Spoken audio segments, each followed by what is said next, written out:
بسم اللہ الرحمن الرحیم۔ غزوہ خیبر کے موقع پر ایک چرواہا حضور صلی اللہ علیہ وآلہ وسلم کی خدمت اقدس میں حاضر ہوا۔ وہ یہودیوں کی بکریاں چرایا کرتا تھا۔ اس چرواہے نے جب دیکھا کہ خیبر سے باہر مسلمانوں کا لشکر پڑاؤ ڈالے ہوئے ہے تو اس کے دل میں خیال آیا کہ میں جا کر ان سے ملاقات کروں اور دیکھوں کہ یہ مسلمان کیا کہتے ہیں اور کیا کرتے ہیں۔ چنانچہ بکریاں چراتا ہوا وہ شخص مسلمانوں کے لشکر میں پہنچا اور ان سے پوچھا کہ تمہارے سردار کہاں ہیں؟ صحابہ کرام نے بتایا کہ ہمارے سردار حضور نبی اکرم صلی اللہ علیہ وآلہ وسلم اس خیمے کے اندر ہیں۔ پہلے تو اس چرواہے کو ان کی باتوں پر یقین نہیں آ رہا تھا اور اس نے سوچا کہ اتنے بڑے سردار ایک معمولی سے خیمے کے اندر کیسے بیٹھ سکتے ہیں۔ اس کے ذہن میں یہ تھا کہ جب آپ اتنے بڑے بادشاہ ہیں تو بہت ہی شان و شوکت اور ٹھاٹھ باٹھ کے ساتھ رہتے ہوں گے، لیکن وہاں تو کھجور کے پتوں کی چھاؤں سے بنا ہوا خیمہ تھا۔ خیر وہ اس خیمے کے اندر آپ صلی اللہ علیہ وآلہ وسلم سے ملاقات کے لیے داخل ہوا اور آپ صلی اللہ علیہ وآلہ وسلم سے ملاقات کی اور پوچھا کہ آپ صلی اللہ علیہ وآلہ وسلم کس بات کی دعوت دیتے ہیں اور کیا پیغام لے کر آئے ہیں۔ حضور پاک صلی اللہ علیہ وآلہ وسلم نے اس کے سامنے اسلام کی دعوت رکھی اور ایمان کی دعوت دی۔ اس نے پوچھا کہ اگر میں اسلام کی دعوت قبول کر لوں تو میرا کیا انجام ہوگا اور میرا کیا رتبہ ہوگا؟ حضور پاک صلی اللہ علیہ وآلہ وسلم نے فرمایا، تم ہمارے بھائی بن جاؤ گے اور ہم تمہیں گلے لگائیں گے۔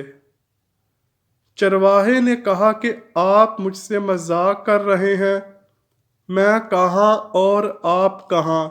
میں ایک معمولی چرواہا ہوں اور میں سیاہ فام انسان ہوں، میرے بدن سے بدبو آ رہی ہے، ایسی حالت میں آپ مجھے کیسے گلے سے لگائیں گے؟ حضور پاک صلی اللہ علیہ وآلہ وسلم نے فرمایا کہ ہم تمہیں ضرور گلے سے لگائیں گے اور تمہارے جسم کی سیاہی کو اللہ تعالیٰ سفیدی سے بدل دے گا اور اللہ تمہارے جسم سے اٹھنے والی بدبو کو خوشبو سے بدل دے گا۔ یہ باتیں سن کر وہ فوراً مسلمان ہو گیا۔ پھر حضور پاک صلی اللہ علیہ وآلہ وسلم سے پوچھا، یا رسول اللہ صلی اللہ علیہ وآلہ وسلم اب میں کیا کروں؟ آپ صلی اللہ علیہ وآلہ وسلم نے فرمایا، تم ایسے وقت پر ایمان لائے ہو کہ نہ تو اس وقت کوئی نماز کا وقت ہے کہ تمہیں نماز پڑھاؤں اور نہ ہی روزے کا زمانہ ہے کہ تم سے روزے رکھواؤں، اور زکوٰۃ تم پر فرض نہیں۔ اس وقت صرف ایک عبادت ہو رہی ہے جو تلواروں کی چھاؤں میں انجام دی جاتی ہے اور وہ جہاد ہے۔ اس چرواہے نے کہا، یا رسول اللہ صلی اللہ علیہ وآلہ وسلم میں اس جہاد میں شامل ہو جاتا ہوں، لیکن جو شخص جہاد میں شامل ہوتا ہے اس کے لیے دو صورتیں ہوتی ہیں، غازی یا شہید۔ تو اگر میں اس جہاد میں شہید ہو جاؤں تو آپ میری ایک ضمانت لیں۔ حضور پاک صلی اللہ علیہ وآلہ وسلم نے فرمایا، میں اس بات کی ضمانت لیتا ہوں کہ اگر تم اس جہاد میں شہید ہو گئے تو اللہ تمہیں جنت عطا کرے گا اور تمہارے جسم کی بدبو کو خوشبو میں بدل دے گا اور تمہارے چہرے کی سیاہی کو سفیدی میں بدل دے گا۔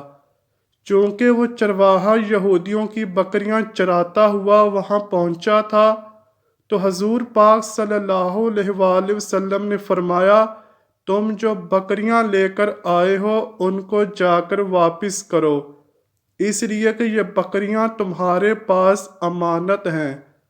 اس سے اندازہ لگائیں کہ جن کا محاصرہ کیا ہوا ہے ان کا مال غنیمت ہے، لیکن چونکہ وہ چرواہا بکریاں معاہدے پر لے کر آیا تھا، اس لیے آپ صلی اللہ علیہ وآلہ وسلم نے حکم دیا کہ پہلے وہ بکریاں واپس کر کے آؤ، پھر آ کر جہاد میں شامل ہونا۔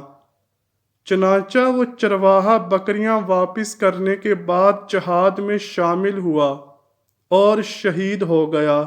جب جنگ ختم ہوئی اور حضور پاک صلی اللہ علیہ وآلہ وسلم لشکر کا جائزہ لینے لگے تو ایک جگہ آپ صلی اللہ علیہ وآلہ وسلم نے دیکھا کہ صحابہ کرام کا مجمع اکٹھا ہے۔ آپ صلی اللہ علیہ وآلہ وسلم گئے اور پوچھا کہ کیا ماجرا ہے؟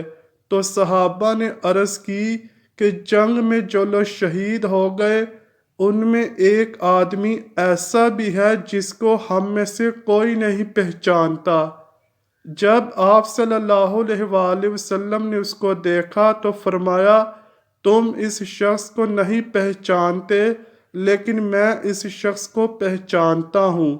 یہ وہ بندہ ہے جس نے اللہ پاک کی بارگاہ میں ایک بھی سجدہ نہیں کیا، لیکن میں اس بات کی گواہی دیتا ہوں کہ اللہ نے اس کا ٹھکانہ جنت الفردوس لکھ دیا ہے، اور میری آنکھیں دیکھ رہی ہیں کہ ملائکہ اس کو غسل دے رہے ہیں اور اس کی سیاہی سفیدی میں تبدیل ہو گئی ہے اور اس کی بدبو خوشبو میں بدل گئی ہے۔